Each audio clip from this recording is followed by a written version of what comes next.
Digital நாணயம். Crypto currency அல்லது digital நாணயம் பற்றி நீங்கள் அறிந்ததுண்டா? வங்கிகள் இல்லாமல் உலகம் முழுவதும் டிஜிட்டல் நாணயம் செயல்படுவது எப்படி? நமது நாடு கிரிப்டோ கரன்சி பற்றி என்ன சொல்கிறது? இந்த டிஜிட்டல் வழி பண பரிவர்த்தனை முறை பாதுகாப்பானதா? இதில் இருக்கும் ஆபத்துக்கள் தான் என்னென்ன? கிரிப்டோ கரன்சி முதலீடு ஒரு வரமா அல்லது பேராசையின் புதிய வடிவமா? வாருங்கள், இதற்கான தெளிவை வலை உலகத்தில் அருள்வாக்கின் ஒளியில் நாம் தேடுவோம். அருள்வாக்கு பகுதி லூக்கா 12:13 முதல் 21 வரை. செல்வனாயிருந்த ஒருவனுடைய நிலம் நன்றாக விளைந்தது. அவன், நான் என்ன செய்வேன்? என் விளைபொருட்களை சேர்த்து வைக்க இடமில்லையே என்று எண்ணினான். ஒன்று செய்வேன், என் களஞ்சியங்களை இடித்து இன்னும் பெரிதாக கட்டுவேன். அங்கு என் தானியத்தையும் பொருட்களையும் சேர்த்து வைப்பேன். பின்பு என் நெஞ்சமே, உனக்கு பல்லாண்டுகளுக்கு வேண்டிய பல வகை பொருட்கள் வைக்கப்பட்டுள்ளன. நீ ஓய்வெடு, உண்டு குடித்து மகிழ்ச்சியில் திளைத்திடு என சொல்வேன் என்று தனக்குள் கூறிக்கொண்டான். ஆனால் அந்த இரவே கடவுள் அவனை மூடன் என்று அழைத்தார். ஏனெனில் அவன் வாழ்க்கை தற்காலிகம், அவன் சேமித்த செல்வம் நிரந்தரம் அல்ல என்பதை இயேசு சுட்டி காட்டியிருக்கின்றார். இன்றைய டிஜிட்டல் உலகில் களஞ்சியம் என்றால் அது ஒரு கட்டிடம் அல்ல, அது ஒரு டிஜிட்டல் வாலெட், ஒரு சுருக்குப்பையாக இருக்கலாம். கிரிப்டோ கரன்சி, ஆன்லைன் முதலீடுகள், டிஜிட்டல் சொத்துக்கள் இவை அனைத்தும் நவீன களஞ்சியங்களாக மாறிவிட்டன. இந்த சேமிப்பு முறை பாதுகாப்பானதுதானா என்பதை தொடர்ந்து நாம் பார்ப்போம். இந்த இணைய உலகில் பெரும் சக்தியாகவும் இணைப்பு பாலமாகவும் பேசு பொருளாகவும் இருப்பது டிஜிட்டல் நாணயம் அல்லது கிரிப்டோ கரன்சி என்று சொல்லலாம். கிரிப்டோ கரன்சி என்பது இணைய உலகில் மட்டுமே செல்லுபடியாகும் ஒரு வகையான டிஜிட்டல் பணம்.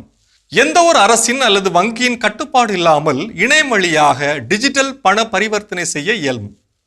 கிரிப்டோ கரன்சி பிளாக் செயின் என்னும் தொழில்நுட்பத்தின் துணை கொண்டு இயங்குகிறது.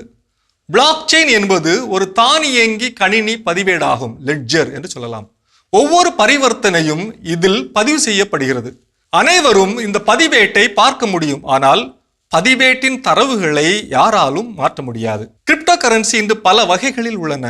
அவை பிட்காயின், எத்தீரியம், சோலனா, டாச் காயின் என்று பல வகைகள் நாம் அதை பேர் சூட்டி அழைக்கலாம். ஒவ்வொன்றுக்கும் ஒவ்வொரு மதிப்பு இருக்கிறது. இந்த நாணயங்களை வாங்க மற்றும் விற்க பல உலகளாவிய மற்றும் தேசிய இணையதளங்கள் உள்ளன. பினான்ஸ், காயின்பேஸ் போன்ற உலகளாவிய தளங்களிலும் வாசிரெக்ஸ், காயின் டிசிஎக்ஸ் போன்ற இந்திய தளங்களை பயன்படுத்தி கிரிப்டோ கரன்சி பரிவர்த்தனை செய்ய முடியும். கிரிப்டோ கரன்சி பரிவர்த்தனையில் இந்தியாவின் நிலைப்பாடு மாறிக்கொண்டே இருக்கிறது. 2015 உச்ச நீதிமன்றம் கிரிப்டோ கரன்சியை தடை செய்வது என்பது உலக யதார்த்தங்களுக்கு நாம் கண்மூடி கொண்டிருப்பதற்கு சமம் என்று சொன்னது.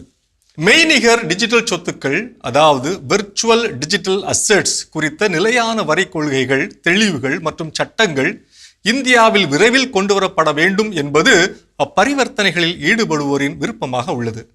2023 மற்றும் 2024 ஆண்டுகளில் மட்டும் இந்தியாவில் வியாபார முதலீட்டாளர்கள் $6.6 பில்லியன் மேற்பட்ட தொகையை கிரிப்டோ சொத்துக்களில் முதலீடு செய்துள்ளனர். இது 2030 இன்னும் பல மடங்கு உயரக்கூடும் என்று கணிக்கப்படுகிறது. என்னதான் கிரிப்டோ கரன்சி டிஜிட்டல் உலகில் தவிர்க்க முடியாதது என்று நாம் பேசினாலும் அதில் ஒளிந்திருக்கும் ஆபத்துக்களையும் நாம் அறிந்து கொள்ள வேண்டும்.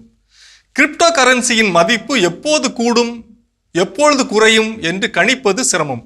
இதில் அரசுகளின் கட்டுப்பாடும் கண்காணிப்பும் இல்லாததனால் இதில் ஏமாற்று வேலை நடக்க வாய்ப்புள்ளது.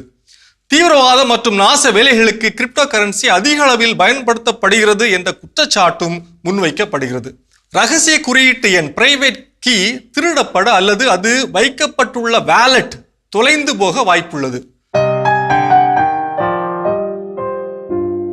கிரிப்டோ காயின்களை ஆன்லைன் எக்ஸ்சேஞ்சுகளில் வைப்பதை விட ஹார்ட்வேர் வாலெட்டுகளில் சேமித்து வைப்பது சிறந்தது. இவை இணையத்துடன் இணைக்கப்படாததால் ஹேக்கர்களால் திருட முடியாது. உங்களுடைய கணக்கிற்கு வெறும் பாஸ்வேர்டு மட்டும் போதாது. கூகுள் அத்தென்டிகேட்டர் போன்ற செயலிகள் மூலம் 2FA நாம் எப்பொழுதும் ஆன் செய்து வைத்தாக வேண்டியிருக்கிறது.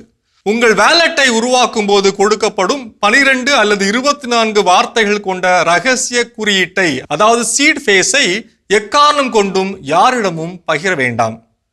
இதை மொபைலில் சேமிக்காமல் ஒரு காகிதத்தில் எழுதி பாதுகாப்பான இடத்தில் வைக்கவும்.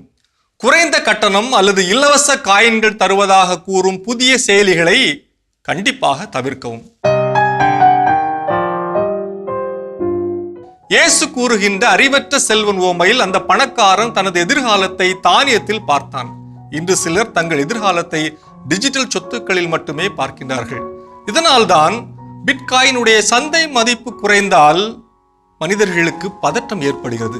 இதுதான் செல்வத்தில் தன் அடையாளத்தை தேடும் மனநிலை என்று சொல்லலாம். எத்தனை டிஜிட்டல் பரிவர்த்தனை முறைகள் வந்தாலும், எத்தனை தொழில்நுட்பங்கள் வந்தாலும் அவை பெரும்பாலும் ஏழை எளியவர்களுக்கு உதவாமல் பணம் படைத்தவர்களையே மையப்படுத்துகின்றன.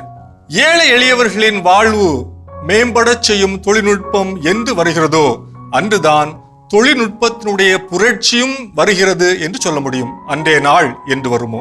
இது வலையுலகம் 360 டிகிரி டிஜிட்டல் உலகிற்கான உங்கள் அகராதி.